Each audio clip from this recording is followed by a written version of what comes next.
Carlos Alcaraz shone in Rome, winning his first title at the Italian Masters 1000 and taking home a €1 million prize.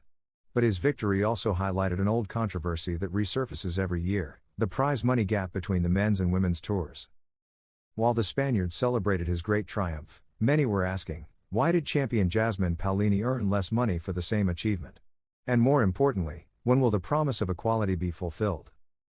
Carlos Alcaraz was crowned champion at the Foro Italico after defeating Jannik Sinner, taking home a check for €985,030. Jasmine Paolini, champion in both singles and doubles, earned €107,640 less, with a purse of €877,390. Although both lifted the same trophy, they didn't receive the same pay. And that has sparked many voices. Angelo Bonaghi, president of the Italian Tennis Federation, didn't shy away from the topic. In fact, he used it to criticize the Grand Slam's monopoly, calling for Rome to have the same status as tournaments like Roland Garros. According to him, the Italian tournament deserves more, because Italy is experiencing its best tennis era in decades. And in that context, he feels empowered to demand changes. But beyond institutional claims, the question is clear: why hasn't economic equality between men and women been achieved yet? A couple of years ago, the FIP announced a plan to make it happen, but in 2025, the promise remains unfulfilled. Organizers justify the gap by stating that the women's tournament is not mandatory, which in theory affects revenue and the level of the event. But that excuse loses weight when you see that this year featured a full lineup of stars in both draws, except for Novak Djokovic. While the men's tournament distributed over €8 million, the women's only reached €6 million. A considerable gap that continues to cause discomfort among players, fans, and even international media. Because if the level, the effort, and the show are the same, why isn't the prize? Moreover, the tournament has made important strides. Rome now spans 2 calendar weeks like the Grand Slams, which reinforces its status as a key event. And with the promise of a retractable roof for the Campo Central in 2028, the FIP wants to continue competing with the big ones. But it's still missing a key piece: full equality between its champions. Carlos Alcaraz's victory in Rome is historic.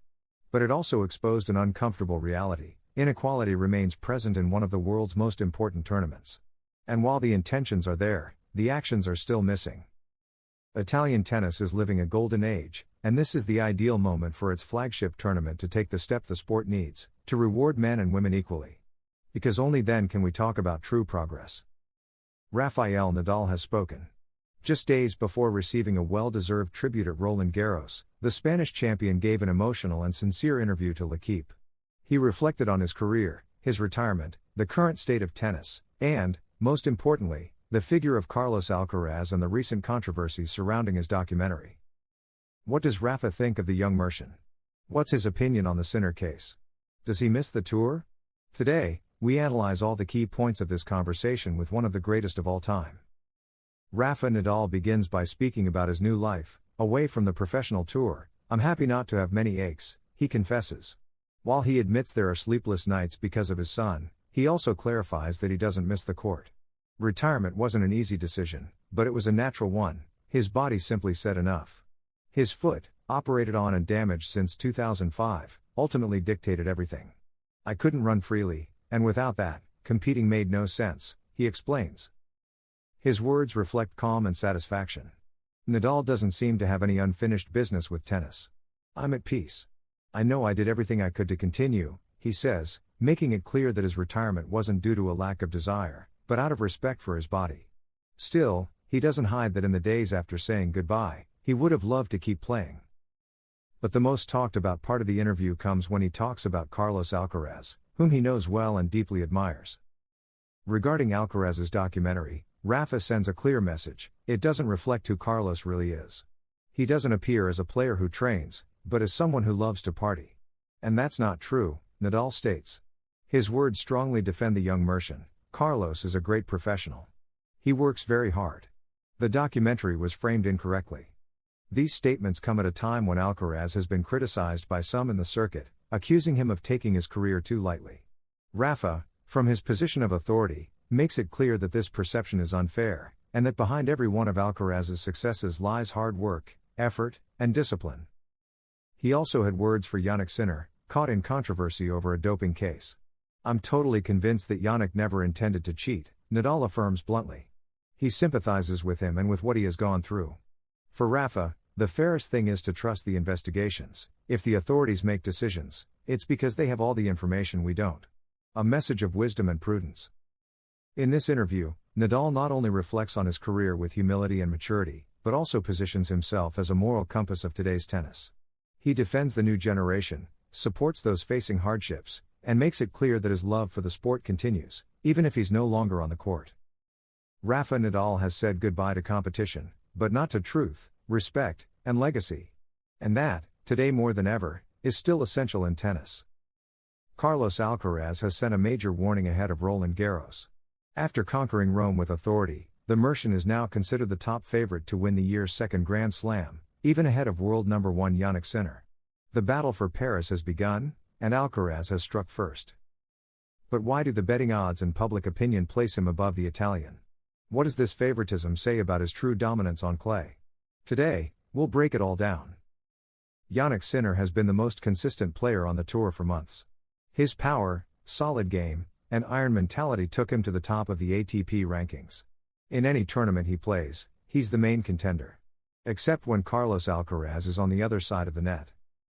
The Spaniard has become his ultimate nemesis. In Rome, Alcaraz beat him again, and it wasn't just any win, it was a true tactical and psychological masterclass. With that result, it's now 4 consecutive wins for Alcaraz over Sinner. And the message is clear: if there's someone who knows how to beat the world number 1, it's Carlos Alcaraz. The consequence is already showing at Roland Garros. The betting houses confirm it, the Spaniard is the favorite. His victory pays out at €2.35 per euro bet, while Sinner stands at €2.75. In other words, the tennis world sees Alcaraz ahead. It doesn't matter that Carlos is ranked number 2, at Roland Garros, where he lifted the trophy last year, everyone knows he's the one to beat. But the favoritism isn't just about numbers. Alcaraz arrives in Paris in one of the strongest moments of his season, fresh off 2 Masters 1000 titles on clay, Monte Carlo and Rome, and showing a tactical maturity that puts him ahead of even more experienced players. His confidence is sky high. And that, in Roland Garros, is worth gold. What about Sinner? While his return after the suspension has been very positive, including a final in Rome, there's still some visible lack of match rhythm. Also, the stats speak for themselves. On clay, Sinner has yet to beat Carlos or reach the same level of consistency. In Paris, the pressure is doubled for him, to win his first Roland Garros and to break that losing streak against his main rival. Behind them, other names are worth watching. Alexander Zverev, although inconsistent, remains dangerous in Grand Slams. Novak Djokovic, despite a weak 2025, is always a contender when there's a major title at stake. And young talents like Jack Draper, Holger Rune, or Stefanos Tsitsipas, as well as clay specialists like Casper Ruud, who's already reached the Roland Garros final, can't be ruled out. Carlos Alcaraz arrives in Paris as the man to beat. His win in Rome didn't just give him another title, it gave him confidence, status, and the certainty that on clay, he's the strongest. Jannik Sinner remains his biggest rival, but for now, the road to the Musketeers Cup seems to go through the Mercian. The spotlight is on. Predictions have been made. And Roland Garros is preparing for a historic edition. Carlos Alcaraz arrives at Roland Garros with a terrifying stat. At just 22 years old, the Mercian hasn't just won in Rome, he's consolidated a dominance on clay that inevitably recalls Rafael Nadal's best years. With a title and victory rhythm that's frightening, Alcaraz delivers his first big blow in Paris. Without even hitting a ball. How did he get here? What numbers make him the new king of clay? Let's find out. To understand the scale of the Carlos Alcaraz phenomenon on clay, just look at the numbers. He has played 30 clay tournaments and won 10. That means he wins 1 out of every 3 events on this surface, a brutal percentage for any player, and even more so for someone just 22 years old. With the recent title in Rome against Jannik Sinner, Alcaraz added his 10th trophy on clay, in just 3.5 years of professional career. His performance this season confirms it: 15 wins in 16 clay matches in 2025. The only loss came in the Barcelona final, and he played injured. In other words, under normal conditions, he remains unbeaten. And it's not just the number of wins, it's the caliber of his opponents. He beat Musetti in Monte Carlo and Sinner in Rome, proving that he doesn't just win, he dominates. His overall record on this surface is already impressive: 96 wins and just 19 losses. And he has claimed titles in every category: Grand Slam, Masters 1000, ATP 500, and 250. That is, it doesn't matter the level of the tournament or the name of the rival. If it's clay, Carlos Alcaraz is the favorite. But if there's one tournament where all this dominance is put to the test, it's Roland Garros. And there, Alcaraz has also shown an unstoppable progression. In 2021, he reached the third round. In 2022, quarterfinals. In 2023, semifinals. And in 2024, he lifted the trophy after an epic 5-set final against Alexander Zverev. Year after year, Carlos climbed until he conquered Paris. Also, by winning Roland Garros 2024, he became the youngest player to win a Grand Slam on all three surfaces: hard, grass, and clay. Something that neither Nadal, Federer, nor Djokovic achieved at his age. And now, in 2025, he defends the title as the most informed claycourt player of the season. The key stat is that Carlos comes in with two freshly won Masters 1000 titles, Monte Carlo and Rome. In both cases, he defeated local favorites and crowd idols. The stage doesn't faze him, nor the pressure, nor the favoritism. That champion's mentality is what truly terrifies his rivals. With a total of 19 ATP titles, 10 of them on clay, Alcaraz has already matched big names in tennis in terms of silverware, and everything points to this being just the beginning. Because beyond talent, he has hunger, attitude, and a team that has guided him to the top at just 22 years old. Carlos Alcaraz arrives at Roland Garros with a resume that very few can match.